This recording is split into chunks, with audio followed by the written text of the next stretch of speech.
Happening right now, it's an urgent search for survivors across the hardest hit parts of Florida. You've seen the video. Hurricane Ian remains one of the deadliest in the state's history, with the death toll surpassing 100. And the search and rescue efforts are still going on right now in Lee County alone. Officials say they've rescued more than 800 people. And as of this morning, they don't know how many are still missing. Some parts of Florida, like Pine Island, is cut off from the mainland. Trauma nurses, former military, say it's grueling for families with no generators, so getting them and getting to them any type of supplies is still the top priority.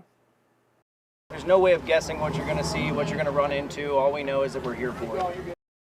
I mean, there is going to be a long way to go. We're talking months, maybe even years for some people in this recovery. We do want to thank everyone who contributed to our Ian Relief Fund.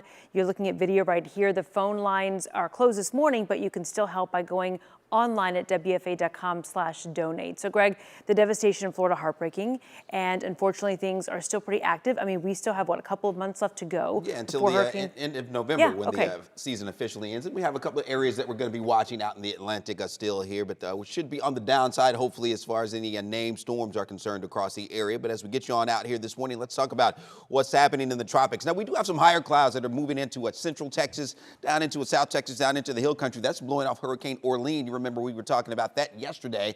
That was down into Mexico, so we did see the higher clouds blowing in off of that, but that's all the impact we're going to see as far as that is concerned. Now, what's happening out in the Atlantic right now, two areas that we'll be watching. One well out into the Atlantic, should stay out over the open waters, but does have an 80% chance that it could develop. This one here, a little bit closer, that's still in the Atlantic, but going to get out over the Caribbean over the next 5 days or so, and it has a 30% chance for some development. Looks like it should stay. The forecast track keeps that in the southern Caribbean, but we'll be keeping an eye on that over the next couple of days as well. So that's what we have happening out in the Atlantic right now.